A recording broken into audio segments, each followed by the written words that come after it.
നമസ്കാരം സുഹൃത്തുക്കളെ. ഇന്നത്തെ കർക്കിടകക്കഞ്ഞിയുടെ കഷായം എന്ന് പറയുന്നത്, അല്ലെങ്കിൽ സ്പെഷ്യാലിറ്റി എന്ന് പറയുന്നത് കുറുന്തോട്ടിയാണ്.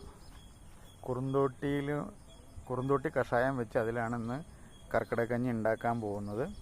അപ്പോൾ ഈ കുറുന്തോട്ടിയാണ് ഞാനിന്ന് പറിച്ചിരിക്കുന്നത്. ഏകദേശം 109ഓളം പലതരത്തിലായിട്ടുള്ള കുറുന്തോട്ടികൾ ഉണ്ടെന്നാണ് കണക്കാക്കപ്പെടുന്നത്, അല്ലെങ്കിൽ പറയപ്പെടുന്നത്.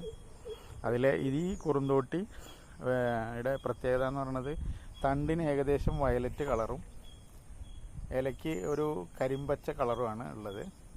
ഇതാണ് നമ്മളിന്ന് ഉപയോഗിക്കാൻ പോകുന്ന കുറുന്തോട്ടികൾക്ക് ഒരുപാട് സവിശേഷതകളുണ്ട്. അതിലെ വിശേഷപ്പെട്ട ഒരു കുറുന്തോട്ടി തന്നെയാണ് ഇതും. അപ്പോൾ ഇന്നത്തെ കുറുന്തോട്ടി വെച്ചിട്ടുള്ള കർക്കിടകക്കഞ്ഞി എങ്ങനെ തയ്യാറാക്കുന്നതെന്ന് നമുക്ക് നോക്കാം. ഓക്കെ. നമ്മൾ നേരത്തെ കണ്ട കുറുന്തോട്ടി ചെറുതായിട്ട് കൊത്തി അരിഞ്ഞ് നമ്മളിപ്പോൾ വേവാനായിട്ട് അടുപ്പത്ത് വെച്ചിട്ടുണ്ട്. ഇത് നമ്മളങ്ങനെ കൊത്തി അരിഞ്ഞ് വെച്ചിരിക്കുകയാണ്. അപ്പോൾ ഇതിപ്പോൾ തിളച്ചുകൊണ്ടിരിക്കുന്നുണ്ട്. ഇത് നന്നായിട്ട് തിളച്ചിട്ട് നന്നായിട്ട് വെന്ത് കഴിയുമ്പോൾ അതിനകത്തേക്ക് കുരുമുളക് പൊടി, മഞ്ഞൾപ്പൊടി ഇത് രണ്ടും കൂടിയിട്ട് മിക്സ് ചെയ്യും. എന്നിട്ട് ഇതിനെ ഊറ്റിയെടുത്തിട്ട് ആ വെള്ളത്തിലാണ് നമ്മൾ ഇന്ന് കർക്കിടകക്കഞ്ഞി ഉണ്ടാക്കാൻ പോകുന്നത്. ഇത് കുറുന്തോട്ടി ആയതുകൊണ്ടാണ് നമ്മൾ ഇന്ന് ഇങ്ങനെ ചെയ്യുന്നത്. ഓരോ ദിവസവും വ്യത്യസ്തമായ രീതിയിലും വ്യത്യസ്തമായിട്ടുള്ള സാധനങ്ങളും വ്യത്യസ്ത ശൈലികളുമാണ് നമ്മൾ ഉപയോഗിക്കുന്നത്. അപ്പോൾ ഇത് നമ്മൾ ഓരോന്നിനും ഓരോ രീതിയാണ് ഉള്ളത്. അപ്പോൾ അതിൽ ചേരുവ പോലും നമ്മൾ ഓരോ ദിവസം മാറ്റുന്നത് ആളുകൾക്ക് ഇത് ഒരു പഠന വിഷയമാക്കാൻ വേണ്ടിയിട്ട് തന്നെയാണ്. അപ്പോൾ എല്ലാവർക്കും ഇതിനെക്കുറിച്ച് ഇന്ന് പറഞ്ഞു തരാൻ ആരും നമ്മളെ നാട്ടിൽ കാണില്ല എന്നുള്ളതാണ്.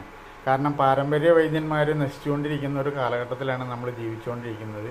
പാരമ്പര്യ വൈദ്യത്തെ നശിപ്പിക്കാൻ വേണ്ടിയിട്ട് കുറേ ആളുകൾ മെനക്കെട്ട് ഇറങ്ങിയിട്ടുണ്ട്. അപ്പോൾ നമ്മളെ തനതായിട്ടുള്ള ഈ പാരമ്പര്യ ചികിത്സാ രീതികളെ മുന്നോട്ട് കൊണ്ടുപോകാൻ വേണ്ടിയിട്ടും ആളുകളിൽ ഇതിനെക്കുറിച്ച് ബോധമുണ്ടാക്കുന്നതിന് വേണ്ടിയിട്ടുമാണ്. ഇന്നത്തെ കാലത്ത് എല്ലാവർക്കും ഫാസ്റ്റ് ലൈഫാണെന്നാണ് പറയുന്നത്.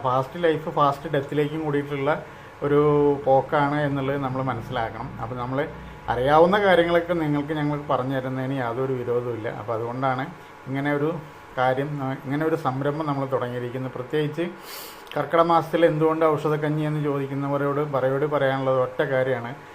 കർക്കിടക മാസത്തിൽ ശരീരത്തിന് ചില മാറ്റങ്ങൾ ഉണ്ടാകുന്നുണ്ട്. അതുകൊണ്ടാണ് നമുക്ക് ജലദോഷം പനിയൊക്കെ വരുന്നത്.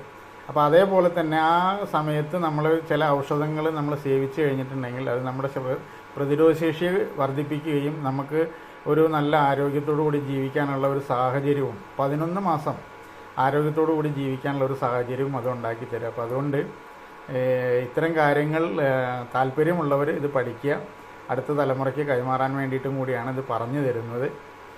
പല സ്ഥലത്തുനിന്ന് ഇതിങ്ങനെയുള്ള അറിവുകൾ കിട്ടാൻ ഇത്തിരി ബുദ്ധിമുട്ടായിരിക്കും. നമ്മളിത് പറഞ്ഞു തരുന്നതിൻ്റെ ഉദ്ദേശം തന്നെ നമ്മളിത് പുതിയ ആളുകൾക്ക് ഇത് കൈമാറുക എന്നുള്ളതാണ്. ഓക്കെ. അപ്പോൾ ഇത് തിളച്ച് വന്നതിന് ശേഷം ബാക്കി കാര്യങ്ങൾ പറയാം. ഞങ്ങളിത് കൂടുതലായിട്ട് വെക്കുന്നതുകൊണ്ടും അതേപോലെ അടി പിടിക്കാതിരിക്കാനും വേണ്ടിയിട്ട് മില്ലറ്റുകൾ അരിയും കൂടിയിട്ട് ഒരുമിച്ച് വേവിച്ചെടുക്കുകയാണ് ആദ്യം ചെയ്യുക.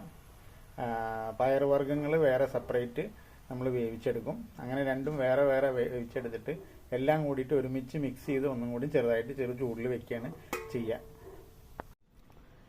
നമ്മൾ ഇന്നത്തെ ഔഷധക്കഞ്ഞിയുടെ മിക്സിങ് എങ്ങനെ എല്ലാം ഞാൻ പറഞ്ഞു കഴിഞ്ഞു. ഇനി നമുക്ക് അറിയേണ്ടത് എന്താണ് ഇങ്ങനെ ഒരു കഞ്ഞി കഴിച്ചാലുള്ള ഗുണമെന്നല്ലേ. കുറുന്തോട്ടിയെ നമ്മളുടെ പാരമ്പര്യ നാട്ടുവൈദ്യത്തിലും ആയുർവേദത്തിലൊക്കെ ബല എന്നുള്ള രീതിയിലാണ് അറിയപ്പെടുന്നത്. എന്ന് പറഞ്ഞാൽ ശരീരത്തിന് ബലം നൽകുന്ന എന്നുള്ള അർത്ഥത്തിലാണ് ബല എന്ന് പറയുന്നത്. അതേപോലെ തന്നെ വാതസംബന്ധമായിട്ടുള്ള രോഗങ്ങൾ എന്ന് പറയുമ്പോൾ നമ്മൾ ആദ്യം ആലോചിക്കേണ്ടത് ശരീരത്തിൽ ബ്ലഡ് സർക്കുലേഷൻ കൂട്ടുന്ന അല്ലെങ്കിൽ ബ്ലഡ് സർക്കുലേഷൻ കുറവാകുന്ന, രക്തചംക്രമണം കുറവാകുമ്പോൾ ഉണ്ടാകുന്ന രോഗമാണ് വാതരോഗം. അങ്ങനെയാണെന്നുണ്ടെങ്കിൽ ആ വാതരോഗത്തെ റെപ്രസെൻ്റ് ചെയ്യുന്ന ഹൃദയമാണെന്ന് മനസ്സിലാക്കാൻ എല്ലാവർക്കും മനസ്സിലാവും. അപ്പോൾ ആ ഹൃദയത്തിൻ്റെ പ്രവർത്തനത്തെ ഒന്ന് ഉത്തേജിപ്പിക്കാനും അതേപോലെ തന്നെ നമുക്ക് എന്തെങ്കിലും തരത്തിലുള്ള ബുദ്ധിമുട്ടുകൾ ഹൃദയ സംബന്ധമായിട്ടുണ്ടെങ്കിൽ അത് വാതത്തിലേക്ക് നയിക്കുമെന്ന് പറഞ്ഞു കഴിഞ്ഞു. ആ വാതരോഗത്തിനെ ശമിപ്പിക്കുന്നതിന് ഏറ്റവും ഉത്തമമായിട്ടുള്ള ഒരു ഔഷധ സസ്യമാണ് ഈ പറയുന്ന കുറുന്തോട്ടി എന്ന് പറയുന്നത്. അപ്പോൾ കുറുന്തോട്ടിയെ നമ്മൾ ആ രീതിയിൽ ഉപയോഗിക്കാം. പിന്നെ ചർമ്മരോഗങ്ങൾക്ക്, തലയിലുണ്ടാകുന്ന സോറിയാസിസ് അല്ലെങ്കിൽ ചൊറി, ചരങ്ങ്, പിന്നെ താരൻ ഇതുപോലുള്ള രോഗങ്ങൾക്ക് നമുക്ക് കുറുന്തോട്ടി ഇല എടുത്തിട്ട് താളിയാക്കിയിട്ട് ഉപയോഗിച്ച് കഴിഞ്ഞിട്ടുണ്ടെങ്കിൽ കുറുന്തോട്ടി നമ്മളുടെ ഈ പറയുന്ന പ്രശ്നങ്ങൾക്കൊക്കെ ഒരു പരിഹാരമായിട്ട് കാണാൻ കഴിയും. അപ്പോൾ കുറുന്തോട്ടിയെ നമ്മൾ വളരെ നല്ല രീതിയിൽ ആയുർവേദത്തിൽ ബലാരിഷ്ടം അങ്ങനെ പറയുന്ന ഒരുപാട് സംഭവങ്ങൾ ഈ കുറുന്തോട്ടി കൊണ്ട് ഉണ്ടാക്കാറുണ്ട്. അപ്പോൾ അത് എല്ലാം തന്നെ ശരീരത്തിൻ്റെ ഉത്തേജനത്തിന് വേണ്ടിയിട്ടുള്ളതാണ്.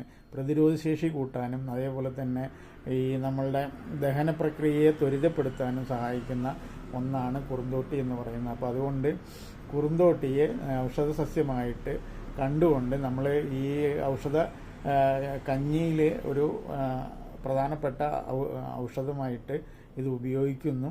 അത് ശരീരത്തിൻ്റെ എല്ലാ പ്രവർത്തനത്തിനും ഉത്തേജകമാകും എന്നുള്ളത് തന്നെയാണ്. അപ്പോൾ അതിൻ്റെ എല്ലാ കാര്യങ്ങളും ഞാൻ പറഞ്ഞു കഴിഞ്ഞു. ഇനി നിങ്ങളത് ഇതേപോലെ ചെയ്തു നോക്കുക എന്നുള്ളതാണ്. ഓക്കെ, നന്ദി, നമസ്കാരം.